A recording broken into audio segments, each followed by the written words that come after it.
Hi, I'm Mike from 1A Auto. We've been selling auto parts for over 30 years.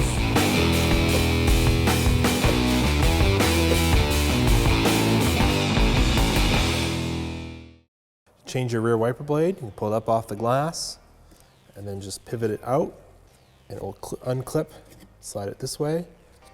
So you're basically popping this part of the blade off of where it clips on the arm.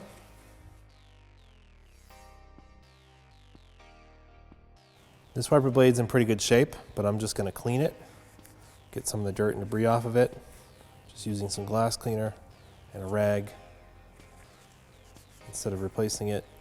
Since the rubber is still in good shape, we're going to clean it.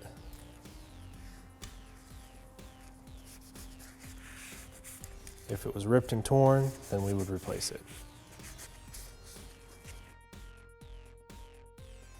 Reinstall it, I'm going to slide it over the arm.